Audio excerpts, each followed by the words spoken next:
नमस्कार, स्वागत है आप सभी का न्यूज वन इंडिया देख रहे हैं आप और मैं हूं आपके साथ कृतिका। देवभूमि की तमाम खबरों के साथ शुरुआत इस बुलेटिन की बड़ी खबर के साथ।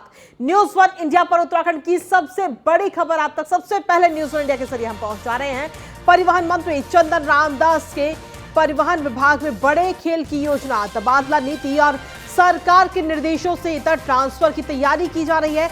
मिड सीजन में विचलन लाकर आरटीओ एआरटीओ के तबादले की तैयारी की जा रही है। परिवहन कर अधिकारी आरआई तकनीकी समग्र के भी अफसरों के भी ट्रांसफर किए जाएंगे, तबादले किए जाएंगे। परिवहन कर्मचारियों ने मंत्री से मिलकर विवाद जताया है, ट्रांसफर प्रक्रिया का विरोध किया है और परिवहन विभाग ने तबादला नीति का नया प्रस्ताव मुख्यमंत्री पुष्कर सिंह धामी को भी भेज दिया है। धारा 27 के तहत तबादला नीति का नया प्रस्ताव मुख्यमंत्री पुष्कर सिंह धामी को भेजा गया है। 55 साल के कर्मचारी के तबादले के दायरे को 58 साल किया गया है। परिवहन मंत्री चंदन रामदास बोले हैं कि सरकार गलत तबादले नहीं करेगी।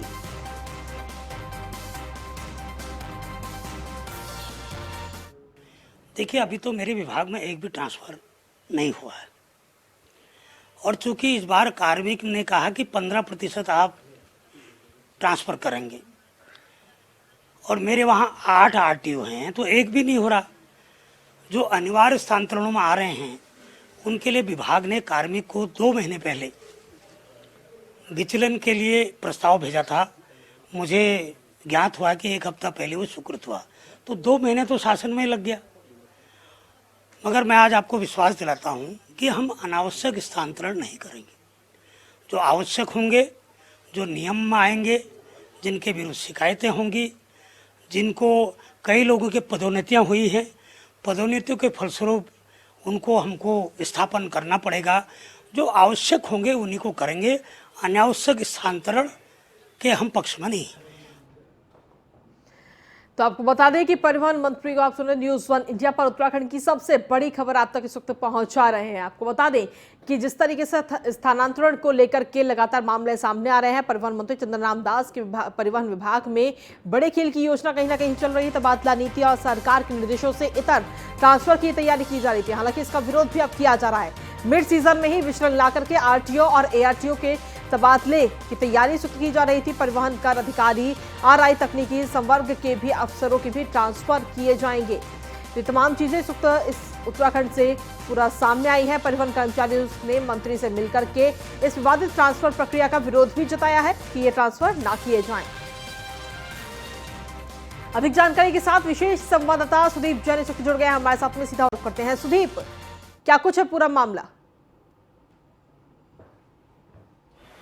देखिए, ये बहुत एक सामान्य से समझने योग्य बात है। एक और तो सरकार और शासन का कार्मिक महकमा कह रहा है कि आप 15% से अलग तबादले या अतिरिक्त तबादले नहीं कर सकते, क्योंकि ये मिड सीजन है और ट्रांसफर सीजन का एक वक्त होता है, क्योंकि कर्मचारियों अधिकारियों के बच्चों को स्कूल का दाखिला है या उन्हें घर के रहने की उस स्थान पर व्यवस्था करनी है जी। इन सब के बीच विचलन लाके बहुत बड़ी संख्या में कर्मचारी अधिकारियों के तबादले की तैयारी है। जो 55 वर्ष एक्ट कहता है कि 55 वर्ष तक के कर्मचारी को तबादले में छूट होगी। बुजुर्ग कर्मचारी की एज लिमिट 58 वर्ष कर दी गई। शिथिलता जो पूर्व में 10 वर्ष की अर्हता थी उसको 8 कर दिया गया, 6 को दुर्गम में 4 कर दिया गया। तो विचलन लाके एक्ट को चैलेंज करना समझ से परे है, क्योंकि चर्चाएं इस प्रकार की हो रही कि महकमे में बहुत बड़े फेरबदल की तैयारी है। देखिए, यूं तो सरकार का निर्णय है, वो जब चाहे जिसका तबादला कर सकती है, पर विचलन लाके एक माहौल बना के एक ओवरऑल ट्रांसफर मिड सीजन में करने को लेकर कई प्रकार की चर्चाएं हैं। वो भी तब जब राज्य सरकार यूकेएसएससी और विधानसभा भर्ती के मामले में खासी परेशान है, विपक्ष के निशाने पर है, बेरोजगार सड़कों पर है। तो ये विषय कहीं ना कहीं ये विवादों में इसलिए भी है क्योंकि बीते दिनों कर्मचारी जब परिवहन मंत्री से मिले, उन्होंने अपना विरोध दर्ज कराया कि साहब इस वक्त ऐसा नहीं होना चाहिए। शायद यही बात परिवहन मंत्री की बाइट में भी झलक रही है कि हम अनावश्यक तबादले नहीं करेंगे। देखिए, जो प्रमोट हुआ उसे पोस्टिंग मिलेगी, इस बात से इनकार नहीं है। लेकिन अर्हता क्यों कम की जा रही है, एज लिमिट क्यों बढ़ाई जा रही है, ये सारी चीजें सवालों में है। और शायद मंत्री भी मुझे ऐसा लगता है कि सचिव या जो सीनियर ऑफिसर्स हैं सचिवालय के, उन्होंने मंत्री को भी, जो विभागीय मंत्री, उनको सही फीडबैक नहीं दिया है। जी चलिए सुदीप, आपके पास वापस आते हैं और भी तमाम खबरों पर आपसे अपडेट्स लेंगे। और इसी के साथ चलिए खबरों में आगे बढ़ेंगे। देहरादून से अगली खबर, जहां पर कैबिनेट मंत्री प्रेमचंद अग्रवाल को इस वक्त दिल्ली तलब कर लिया गया है। दरअसल भारतीय जनता पार्टी के आला कमान ने प्रेमचंद अग्रवाल को दिल्ली बुलाया है। विधानसभा में बैकडोर से जो भर्तियां हुई उस पूरे मामले में बातचीत करने के लिए और अपना पक्ष रखने के लिए प्रेमचंद अग्रवाल को दिल्ली बुलाया गया है। इससे पहले प्रदेश प्रभारी दुष्यंत गौतम से भी प्रेमचंद अग्रवाल मुलाकात कर चुके हैं और आला कमान से मुलाकात करके अपना पक्ष अब मंत्री प्रेमचंद अग्रवाल रखते हुए नजर आएंगे। दरअसल जिस समय ये पूरी भर्तियां हुई थी उस दौरान प्रेमचंद अग्रवाल ही अध्यक्ष थे, तो जिसकी वजह से अब उनसे ही सीधी पूछताछ की जा रही है। और पूछताछ और कोई नहीं बल्कि बीजेपी आला कमान ही ये सारी पूछताछ कर रहा है। तो ये बड़ी खबर आप तक पहुंचा रहे हैं कि अब उन्हें दिल्ली तलब कर लिया गया है। दिल्ली में अब उनसे पूछताछ की जाएगी बीजेपी आला कमान की तरफ से और साथ ही अपना पक्ष वो रखेंगे जो बैकडोर से भर्तियां हुई उसको लेकर। हालांकि इससे पहले प्रदेश प्रभारी दुष्यंत गौतम से भी प्रेमचंद अग्रवाल मुलाकात कर चुके हैं, लेकिन ये वाकई देखना होगा कि किस तरीके से अपना पक्ष प्रेमचंद अग्रवाल बीजेपी आला कमान के सामने रखेंगे, क्योंकि बैकडोर को लेकर के लगातार प्रेमचंद अग्रवाल पर सवाल खड़े किए जा रहे हैं। जब ये भर्तियां हुई थी तब प्रेमचंद अग्रवाल ही अध्यक्ष थे, तो उस दौरान सीधे तौर पर निशाना साधा जा रहा है प्रेमचंद अग्रवाल के ऊपर विपक्ष की तरफ से भी लगातार। तो ऐसे में फिलहाल बीजेपी आला कमान ने उन्हें दिल्ली तलब कर लिया है और अब वो दिल्ली पहुंचेंगे, जहां पर दुष्यंत से भी मुलाकात वो कर चुके हैं और अब बीजेपी आला कमान के सामने अपना पक्ष रखते हुए नजर आएंगे।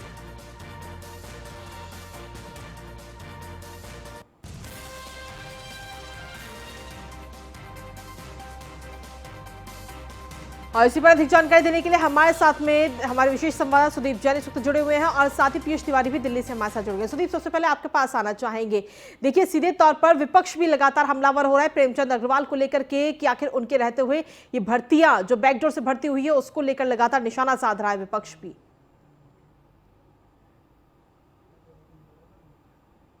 कुल देखिए, विधानसभा अध्यक्ष रहते हुए ही उनके कार्यकाल की नियुक्तियां हैं और नियुक्तियों के साथ साथ जो विधानसभा तत्कालीन विधानसभा सचिव थे मुकेश सिंघल, उनको एक ही दिन में प्रमोशन 2 मिलना भी सवालों में है। शायद यही वजह है जब विधानसभा अध्यक्ष ऋतु खंडूरी ने मामले की जांच के आदेश दिए, कमेटी बनाई, तो सचिव विधानसभा को भी छुट्टी पर भेजा और उनके कमरे को सील कर दिया। मेरी जानकारी यह है कि कल शाम को उनकी दुष्यंत गौतम जो प्रभारी हैं उत्तराखंड के, उनकी हरिद्वार में मुलाकात हुई। कुछ पक्ष उन्होंने अपना जरूर रखा होगा और हालांकि उनका प्रेस नोट तो यह आया कि केंद्र की योजनाओं पर चर्चा हुई। सूत्र हमारे बताते हैं उसके बाद ही प्रेमचंद अग्रवाल दिल्ली रवाना हुए और आज उनकी मुलाकात प्रस्तावित है। हालांकि देहरादून में जानकारी अभी तक नहीं मिल पा रही है कि उनकी मुलाकात किससे और कब होगी, क्योंकि विधानसभा बैकडोर भर्ती को लेकर विपक्ष हमलावर है, तो सोशल मीडिया पर भी सरकार की किरकिरी हो रही है।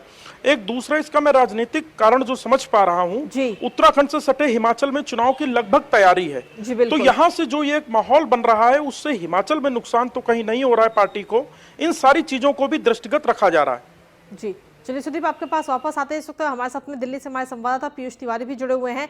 पीयूष, देखिए, बीजेपी आला कमान ने अब जिस तरीके से पूरा विवाद हुआ, सोशल मीडिया पर भारतीय जनता पार्टी की किरकिरी हो रही है, जिसके बाद में प्रेमचंद अग्रवाल को दिल्ली तलब कर लिया गया है। आला कमान अब उससे पूछताछ करेगा और प्रेमचंद अग्रवाल अपना पक्ष रखते हुए नजर आएंगे।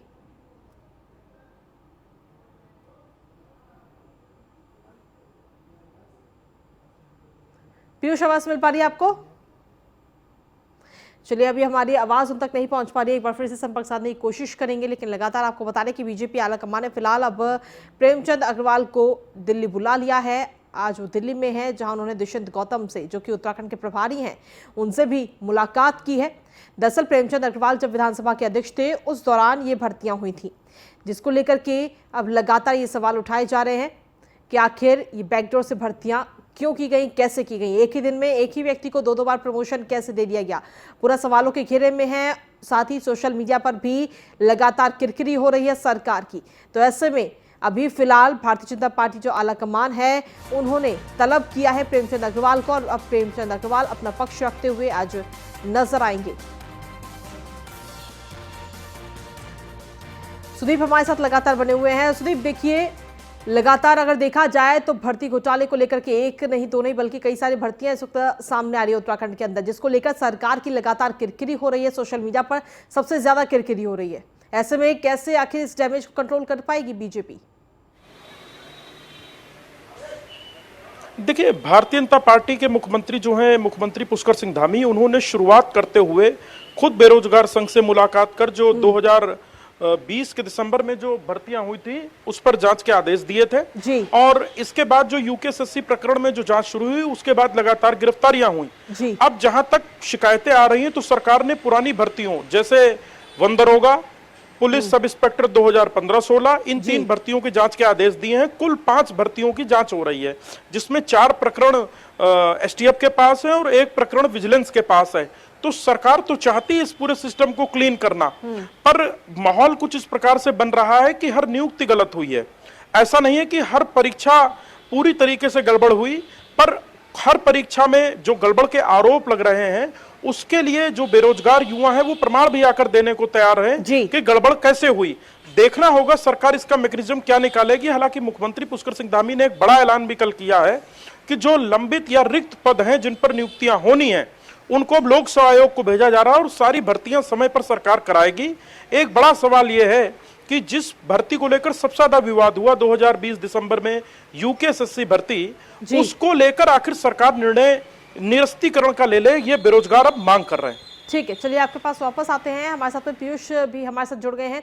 पीयूष, देखिए, प्रेमचंद अग्रवाल को दिल्ली में बीजेपी आला कमान ने इस वक्त तलब कर लिया है और वो वहां पर पहुंच भी चुके हैं। आखिर कितने बजे मीटिंग होगी? और सीधे तौर पर देखा जाए तो प्रेमचंद अग्रवाल आज अपना पक्ष रखते हुए कहीं ना कहीं नजर आएंगे बीजेपी आला कमान के सामने। देखिए, अगर हम बात करें तो जिस तरीके से उत्तराखंड में विधानसभा के भर्तियों को लेकर अनियमितताएं निकलकर सामने आई थी, उसके बाद लगातार कई वरिष्ठ नेताओं को दिल्ली आलाकमान ने बुलाया था। चाहे हम बात करें रितु खंडूरी की बात करें या कल भी उत्तराखंड के पूर्व मुख्यमंत्री त्रिवेंद्र सिंह रावत को आलाकमान ने बुलाया था। और इससे पहले अगर हम बात करें, प्रेमचंद अग्रवाल कल देर शाम यहाँ दिल्ली पहुंचे हुए थे। उनकी मुलाकात भारतीय जनता पार्टी के राष्ट्रीय अध्यक्ष जेपी नड्डा से हुई थी और करीब करीब 45 मिनट तक ये मुलाकात चली थी, जिसमें संभवतः ये कयास लगाए जा रहे हैं कि जिस तरीके से विधानसभा में भर्तियों में अनियमितताएं पाई गई उसको लेकर यहाँ पे प्रेमचंद अग्रवाल ने एक रिपोर्ट कार्ड दी है और बताया है कि क्या कुछ अभी वर्तमान में चल रहा है और उस दौरान क्या कुछ हुआ था। इसके अलावा अगर हम बात करें तो पिछली बार भी जब प्रेमचंद अग्रवाल को बुलाया गया था तो वो फाइल लेकर यहाँ पहुंचे हुए थे और भारतीय जनता पार्टी मुख्यालय में उनकी मुलाकात जो उत्तराखंड के प्रभारी हैं दुष्यंत कुमार गौतम, उनसे हुई। करीब 1.5 घंटे तक उनसे बातचीत चली। तो निश्चित तौर पर जिस तरीके से भारतीय जनता पार्टी का शीर्ष नेतृत्व अंदरूनी तौर पर एक तरीके से जांच अपने पार्टी के अंदर करवा रहा है कि कौन कौन से लोग इसमें सम्मिलित थे। हालांकि जांच एजेंसियां भी बैठाई गई हैं, उच्च स्तरीय जांच उत्तराखंड के मुख्यमंत्री पुष्कर सिंह धामी करा रहे हैं। उन्होंने भरोसा दिलाया है कि किसी भी तरीके की अगर अनियमितताएं पाई जाती है तो इस पूरी भर्ती को रद्द किया जाएगा और जो दोषी होंगे उन पे कार्रवाई होगी। लेकिन जिस तरीके से गंभीर आरोप लगे, चाहे हम बात करें जिस तरीके से ये आरोप लगे कि कई पीआरओ की पत्नियों को, कई अपने जानने वालों को नियम को ताक पर रखकर उन्हें लाभ पहुंचाया गया, इसको लेकर कहीं ना कहीं उत्तराखंड के कई नेताओं पर सवाल खड़े हो रहे हैं। ऐसे में भारतीय जनता पार्टी का शीर्ष नेतृत्व लगातार उत्तराखंड के बड़े नेताओं को दिल्ली तलब कर रहा है, उनसे पूछताछ कर रहा है। एक रिपोर्ट कार्ड बनेगी, उसके बाद संभवतः कोई बड़ी कार्रवाई भी भारतीय जनता पार्टी का शीर्ष नेतृत्व कर सकता है। जी, चलिए, शुक्रिया पीयूष तमाम जानकारी देने के लिए। और सुदीप, आप लगातार बने रहिए, आगे और भी खबरों पर आपसे अपडेट्स और जानकारियां लेंगे। और चलिए इसी के साथ अगली खबर का रुख कर लेते हैं। उत्तराखंड अधीनस्थ सेवा चयन आयोग में हुए भर्ती घोटालों पर पूर्व सीएम और गढ़वाल सांसद तीरथ सिंह रावत ने कहा है कि प्रदेश में हुए भर्ती घोटालों की जांच चल रही है। भारतीय जनता पार्टी के लिए देश सर्वोपरि है। विधानसभा में हुए बैकडोर भर्ती मामले में भी सांसद ने कहा कि जिन भी नेताओं और अधिकारियों ने गड़बड़ की है उनको कटघरे में खड़ा करते हुए उनकी जांच होनी चाहिए। यदि दोषी पाए जाते हैं तो उनके खिलाफ कार्रवाई भी होनी चाहिए। तीरथ सिंह रावत ने कहा कि अगर जरूरत पड़ी तो मामलों में सीबीआई जांच भी सरकार करवाएगी। योग्यता के आधार पर उसको स्थान देना, ये हमारा फंडा मिशन है, उसको देना। यदि कहीं भी इस प्रकार का कोई भी गड़बड़ियां हुई हैं तो निश्चित है कि उस संज्ञान में लिया जाएगा, उसकी जांच होगी और वो प्रक्रिया हो रही है। यदि लगेगा कि अब इसमें भी किसी को शक है और कोई गड़बड़ियां कोई इस तरह दिखती हैं अपने महकमे से, अपने अधीन जो कर्मचारी अधिकारियों से, उस एजेंसी से, तो फिर सीबीआई जांच होगी। और वहीं UK SSC paper leak case में एसटीएफ की तरफ से सर्जिकल स्ट्राइक जो है वो लगातार जारी है। भर्ती घोटाले में एसटीएफ ने संदीप शर्मा को भी गिरफ्तार किया है। जसपुर का रहने वाला है संदीप शर्मा। आयुर्वेद और पैरा मेडिकल कॉलेज का मालिक है संदीप शर्मा, जिसे इस वक्त गिरफ्तार कर लिया गया है। इस पूरे भर्ती घोटाले को लेकर के संदीप ने यूएस नगर और हरिद्वार के अभ्यर्थियों को सॉल्व पेपर कराया गया था और संदीप ने गाजियाबाद के एक फ्लैट में बैठकर ये पेपर सॉल्व कराया था। पेपर लीक केस में एसटीएफ अब तक 35 लोगों की गिरफ्तारी कर चुकी है। वहीं पेपर लीक के मास्टरमाइंड फरार सादिक मूसा पर फिलहाल 2 लाख का इनाम भी घोषित किया जा चुका है, जो पिछले काफी लंबे समय से फरार है और एसटीएफ लगातार उसकी तलाश कर रही है। गाजीपुर यूपी के योगेश्वर राव पर भी 1 लाख का इनाम इस वक्त घोषित किया गया है। तो इस वक्त की बड़ी खबर आपको बता रहे हैं। अधिक जानकारी के साथ विशेष संवाददाता सुदीप जैन लगातार हमारे साथ बने हुए हैं। सुदीप, देखिए लगातार एक के बाद एक जो है वो गिरफ्तारियां हो रही है यूके एसएससी पेपर लीक मामले को लेकर के, और अब 35वीं गिरफ्तारी हुई है। साथ ही 2 लोगों पर इनाम भी घोषित किया गया है, एक पर 2 लाख का और एक व्यक्ति पर 1 लाख का इनाम घोषित किया गया है। सुदीप, देखिए, यदि इनामी बदमाशों की मैं बात करूं तो जो सादिक मूसा है ये बहुत शार्प है और 2015-2016 से उसने यूकेएसएससी में जो लखनऊ की कंपनी है RMS techno solution private limited, Janakipuram के लखनऊ में स्थित है, वहां के मालिक से सेटिंग करके, कर्मचारियों से सेटिंग करके यूकेएसएससी में लीकेज तैयार किया। और ये इतना शातिर है, ये मोबाइल फोन या टेलीफोन पर उपलब्ध नहीं रहता, ये नेट कॉलिंग करता है। इसकी करीब 8 दिनों तक तलाश की एसटीएफ ने। इसके बाद एनबीडब्ल्यू हुआ और इनाम भी घोषित हुआ। इसी प्रकार से इसका एक संपर्कीय योगेश्वर राव, दरअसल 1 महीने से मामला इतना सुर्खियों में है और जिस प्रकार से अरेस्टिंग शुरू हुई और जब प्रिंटिंग प्रेस का मालिक राजेश चौहान अरेस्ट हुआ, उसके बाद मुझे लगता है इन दोनों को ऐसा लगा कि अब ये नहीं बचते हैं, लिहाजा ये फरार हुए हैं। इसीलिए बीते दिनों एसटीएफ ने जो उत्तर प्रदेश और नेपाल का बॉर्डर का इलाका है, गोरखपुर और आसपास, वहां सर्च भी किया है, सीसीटीवी वगैरह भी खंगाले हैं कि शायद कोई फुटेज मिल पाए, पर अभी तक कोई फुटेज नहीं मिल पाया है। हालांकि इनकी तलाश है, इसके बाद इनाम भी घोषित किया गया है। ये दोनों बड़े इंपॉर्टेंट व्यक्ति हैं इस केस के लिए और इनके अरेस्टिंग के बाद कुछ और खुलासे हो सकते हैं एसटीएफ द्वारा, ऐसी बात अनुमान है। जी लेकिन जिस तरीके से देखा जाता है अभी तक इस पूरे केस में 35 लोगों को गिरफ्तार किया जा चुका है और अभी गिरफ्तारियां जो है वो और भी की जा सकती हैं। जी बिल्कुल, 35 गिरफ्तारियां हो चुकी हैं। बीते दिनों एसएसपी के एसटीएफ ने न्यूज 1 इंडिया से जब खास बात की थी तो उनका कहना था भी हमारी जांच जारी है, बयान के आधार पर, इलेक्ट्रॉनिक एविडेंस के आधार पर हम गिरफ्तारियां कर रहे हैं, क्योंकि पेपर बहुत दूर तक गया है लीक होके और बहुत पहले लीक हुआ है, इसलिए थोड़ा सा वक्त लग रहा है। लेकिन कोई भी व्यक्ति बचेगा नहीं जिसने गड़बड़ की है और किसी भी निर्दोष को बेवजह उत्पीड़न नहीं किया जाएगा। चलिए ठीक है, शुक्रिया तमाम जानकारी देने के लिए सुदीप। और इसी के साथ चलिए देवभूमि में अब अगली खबर का रुख कर लेते हैं। टनकपुर पिथौरागढ़ हाईवे पर एक बड़ा हादसा आज टल गया। आईटीबीपी की बस दुर्घटनाग्रस्त हुई है, लेकिन इस दौरान पेड़ ने 12 जवानों की जान को बचा लिया। बस खाई में लुढ़की लेकिन पेड़ पर अटक गई, जिसकी वजह से 12 जवानों की जान बच गई। चंपावत जिले में टनकपुर पिथौरागढ़ हाईवे पर आईटीबीपी की बस सड़क दुर्घटना का शिकार हो गई। यहां आईटीबीपी की बस खाई में गिरने से बाल बच गई। खाई में लुढ़कते वक्त पेड़ में अटकने से एक बड़ा हादसा होते होते आज टल गया। घटना की जानकारी मिलते ही पुलिस प्रशासन की टीमें वहां मौके पर पहुंची, जिसके बाद रेस्क्यू ऑपरेशन चलाया गया, जिसमें 12 जवानों को बस से बाहर निकाला गया है। जवानों को इस घटना में हल्की फुल्की चोटें जरूर आई हैं। घायल जवानों को चलती के सरकारी अस्पताल में भर्ती कराया गया है, जहां उनका उपचार चल रहा है। बस में सवार सभी 14वीं वाहिनी के जवान थे। बताया जा रहा है कि ये बस पिथौरागढ़ के जाजर देवल जा रही थी और इसी दौरान ये बस हादसे का शिकार हो गई। ये ऊपर वाली फ्रंट वाली रोड से जो बैंड कर रहा है, आदमी कितनी सही है। जिंदगी की जंग हार गई पीसीएस अफसर संगीता कनौजिया। दरअसल लक्सर की एसडीएम रही हैं संगीता कनौजिया, जिनका अस्पताल में निधन हो गया है। ऋषिकेश एम्स में संगीता कनौजिया का निधन हुआ है। संगीता पिछले 4 महीने पहले हादसे में घायल हुई थी। लक्सर रुड़की मार्ग पर हुए सड़क हादसे में संगीता कनौजिया घायल हुई थी, जिसके बाद में उन्हें अस्पताल में भर्ती कराया गया था, लेकिन जिंदगी की जंग संगीता हार गई। लक्सर उपजिला अधिकारी रही पीसीएस अफसर संगीता कनौजिया का गुरुवार को एम्स ऋषिकेश में निधन हो गया। 26 अप्रैल को संगीता कनौजिया लक्सर में हुई सड़क दुर्घटना में घायल हुई थी और उन्हें गंभीर हालत में एम्स ऋषिकेश में भर्ती कराया गया था। 4 महीने तक डॉक्टर उन्हें बचाने के प्रयास करते रहे, लेकिन आज संगीता जिंदगी की जंग हार गई। एम्स प्रशासन के मुताबिक संगीता को एम्स ऋषिकेश के लाइफ सपोर्ट सिस्टम पर रखा गया था। बता दें कि 26 अप्रैल को रुड़की क्षेत्र के लंडौरा के पास सोलानी पुल पर एसडीएम लक्सर संगीता कनौजिया की गाड़ी की एक ट्रक के साथ जबरदस्त भिड़ंत हुई थी। इसमें एसडीएम लक्सर के ड्राइवर की मौके पर ही मौत हो गई, जबकि एसडीएम संगीता कनौजिया खुद गंभीर रूप से घायल हो गई थी। उन्हें उपचार के लिए एम्स ऋषिकेश में भर्ती कराया गया था, जहां पर गुरुवार को उन्होंने दम तोड़ दिया।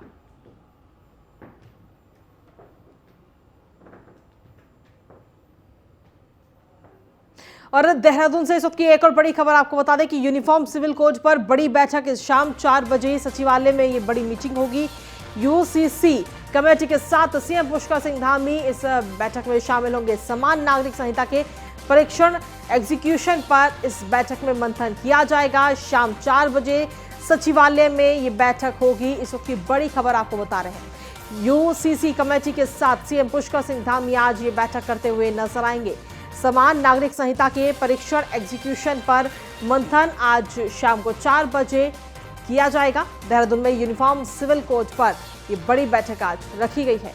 शाम 4 बजे सचिवालय में ये बैठक होगी और मुख्यमंत्री पुष्कर सिंह धामी भी इस बैठक में शामिल होंगे।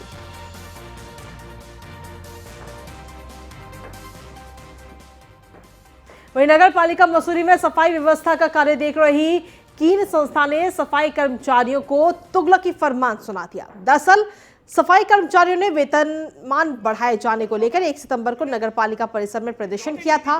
इससे कंपनी प्रबंधन नाराज हो गया। कीन संस्था ने प्रदर्शनकारी महिला कर्मचारियों के लिए तुगलकी फरमान जारी कर दिया। कीन संस्था ने प्रदर्शन करने वाले कर्मचारियों को 1 हफ्ते के लिए सस्पेंड कर दिया है। कीन संस्था ने स्टाम्प पेपर में दोबारा से प्रदर्शन न करने का लिखित में आश्वासन देने के आदेश भी जारी किए हैं और इसके विरोध में मसूरी वाल्मीकि समाज उत्थान सभा और उत्तराखंड देवभूमि सफाई कर्मचारी संघ के पदाधिकारी सस्पेंड कर्मचारियों के साथ मसूरी की कीन संस्था के कार्यालय पहुंचे और जमकर विरोध किया।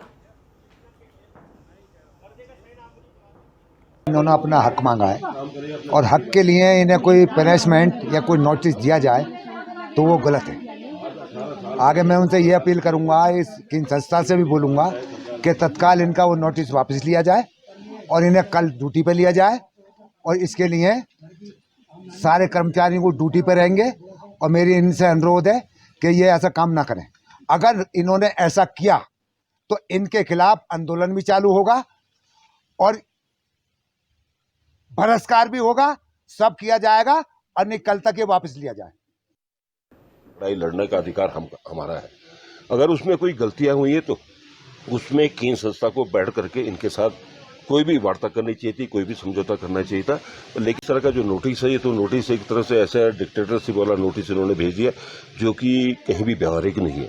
तो आज हमने इनको आपके माध्यम से यहाँ पर सब लोग इकट्ठे हुए तो इनको कह दिया कि अपनी मीटिंग दोबारा कर ले और इसमें पुनर्विचार करके सारी व्यवस्था कर दो। कल से एक कर्मचारी सभी का। और अब देखते हैं उत्तराखंड की खबरें फटाफट अंदाज में।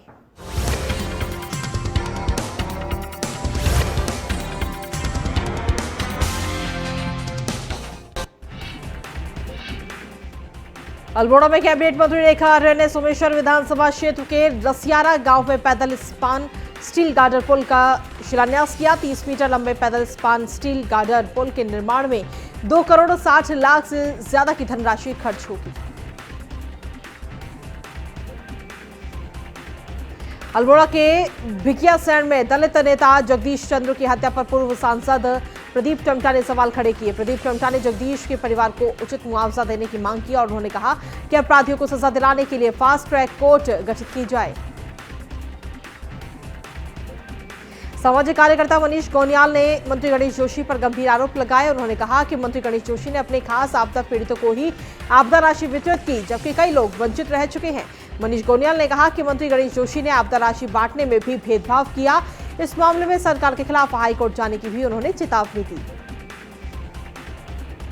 काशीपुर में वन विभाग की टीम ने कार्रवाई करते हुए एक आरा मशीन और बड़ी मात्रा में लाखों की कीमत की सागौन की बेशकीमती लकड़ी बरामद की। बता दें कि जसपुर इलाके में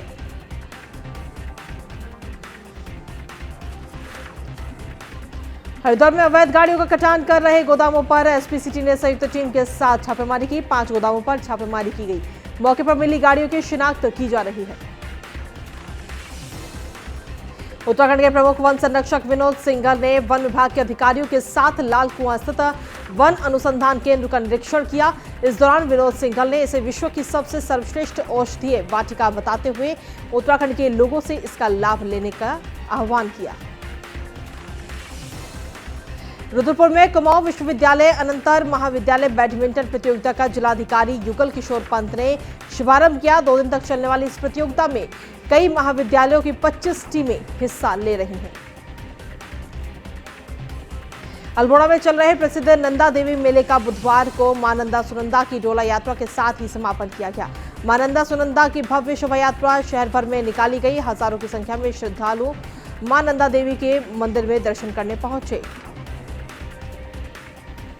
नैनीताल में नंदा देवी महोत्सव का बुधवार को डोला विसर्जन के बाद समापन हो गया। बता दें कि नैनीताल में नंदा देवी महोत्सव का शुभारंभ 4 सितंबर अष्टमी के दिन से शुरू हुआ था, जिसके बाद बुधवार दोपहर को मां नंदा सुनंदा शोभा यात्रा निकाली गई। शोभा यात्रा के दौरान सरोवर नगरी माता के जयकारों से गूंज उठी।